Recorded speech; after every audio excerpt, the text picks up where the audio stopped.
Yeah,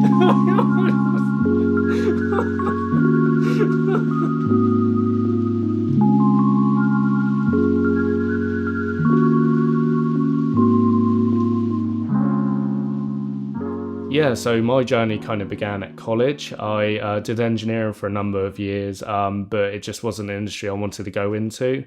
And I was always, a bit of a creative. I enjoyed drawing and watching films and stuff. And film studies was a kind of course I could just kind of jump to, and did that for a number of years. I managed to get a high enough grade to go to university.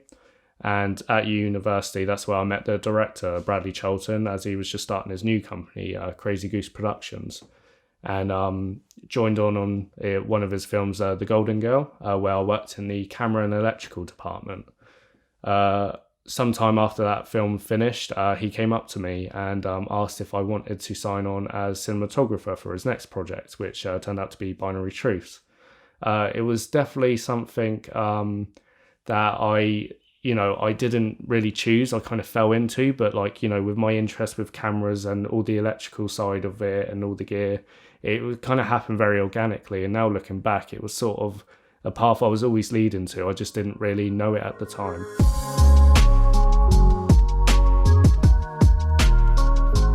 Yeah, the film was, like I say, it was my first time being a cinematographer, and it was definitely a learning experience above all else. It was, it was a 12-minute short film, but it had something ridiculous, like 47 different scenes in it, which was no small feat within itself. It was an absolutely huge short film, and it was a case of, I had a couple of people working underneath me to help with the workload, but a lot of it was setting up myself and setting up different lighting setups and, learning with the camera as I went. And it's one of those jobs you learn while you're doing it.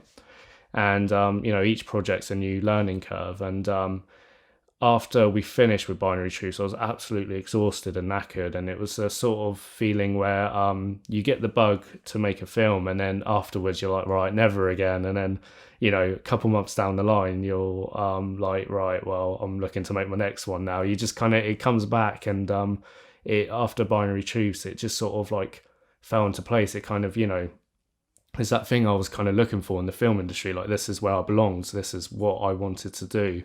And I think after Binary Truths came out and the success that followed, it was very gratifying to kind of tell people that I shot this, and them being so blown away by how good it looked, despite it.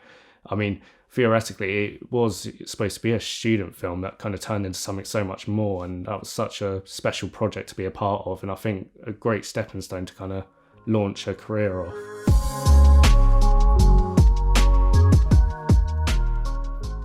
Yeah, he came to me a couple of months after we finished Binary Truths. He said about me signing on again as cinematographer for his next film. It was a feature film this time. This was kind of the next step for Brad. He kind of wanted to try out doing a feature film, and that'd be a new challenge because he'd never done it before. I've never done that before. Which 100%, I mean, that in itself, for people as young as we were, or still are now, it's definitely a huge thing to be able to, a huge opportunity to be able to do. So yeah, 100% yes. And the original film he came to me with was a film called The Trespassers, which was a film, he sent me the script of it in the first year of university. So it was a script that'd been in the works for about 3 or 4 years. And I already loved the script when I first read it, and he'd done some amendments since then. And I was 100% on board, but obviously COVID hit, and we couldn't do it. We couldn't do the film and the grand scale of what the film would be justice. So he said, leave it with me. He went away, came back a couple of weeks with a new script. I read it, and yeah, again, 100%, I was on board with it. It was a script that kind of lent itself to the kind of COVID pandemic that we were in. So we could still film it with still the restraints that we had to deal with. So we started, production on that, doing pre-production for about 3 months. And then when it came down to kind of the production side, to actually filming, we went into a COVID bubble. There was about 7 of us in total. Very small, limited crew, but we had limited locations. So unlike Binary Truths, there was a lot less carrying a lot of equipment around. So it gave us a lot more time to kind of set up and really just kind of explore different avenues with the acting, with the kind of camera side, and in a sense, it almost kind of made us more of like a family, because the crew and cast were kind of almost mingling, because it was we had to stay in that bubble. We were kind of like, I think one of the crew members said it best. It was almost like a summer camp for us, and it really did feel like that. It almost like we went away for the summer and all kind of just like made those kind of like bonds that you kind of keep with like throughout the rest of your life. It was a really kind of special time and really personal, kind of like every day after filming, we'd sit down and, we would have like a really hearty meal and just kind of chat and joke. I was the brunt of the jokes mostly, but, it was all in like good fun, and like it was hard work, and we made a great film out of it, but like it was those memories that like I really take away from that time.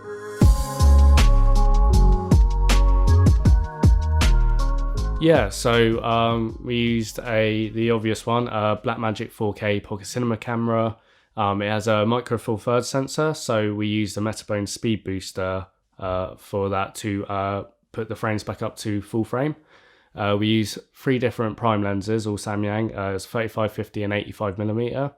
And we use 2 Canon lenses, both zoom, 12 to 24 and then 70 to 300mm.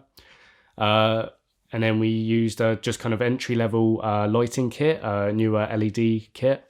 And then barring that, we used a lot of different kind of DIY setups. We used just kind of LED strips across the ceiling to kind of light where we couldn't put LEDs in.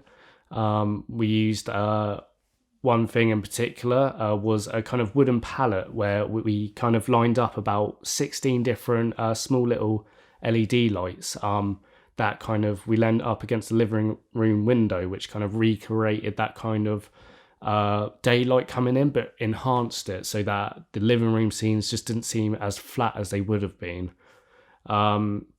We used a builder's fog light as well in alongside that to increase the light coming in, but also for a lot of different things, because it was so powerful. It kind of created a lot of different stuff in the film. If we needed a source for like moonlight or just a harsh light coming in, it kind of it did all that that we needed it to, without having to spend that ridiculous amount of couple grand on the lights itself.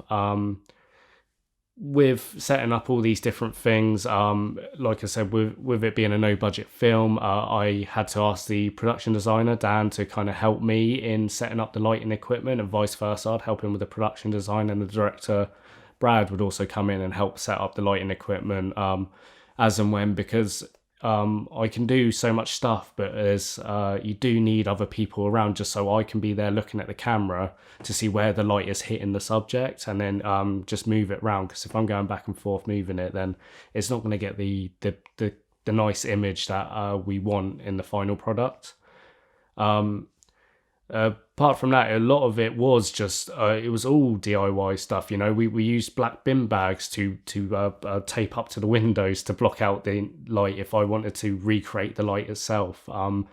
Lots of different things like that, and it is possible. There's a lot of stuff you can get from B&Q and all that. You get it on the cheap that does exactly what a couple grand professional film industry light would do. For example, I said about the aperture, like AED lights and stuff, that would be great to have. But in the same sense, we managed to recreate those lights and, have that image that kind of is up to the standard of, higher budget films because we just kind of messed around with the components. The LED lights coming in shorter, so, longer focal lengths and stuff. And it's just little things like that. Like, you might not get the image that you're expecting in pre-production, but in a sense you create a new image and the scene ends up taking a turn, and it all takes an effect that almost gives it a completely different finished product that we weren't expecting at all, but in a sense almost makes it better in a way, dare I say. But it is possible to use everyday household utilities to create a professional look. It's not just a film look, but a professional look. And this is the same throughout all mediums, but primarily for film, we managed to do this with just your standard everyday items in the house.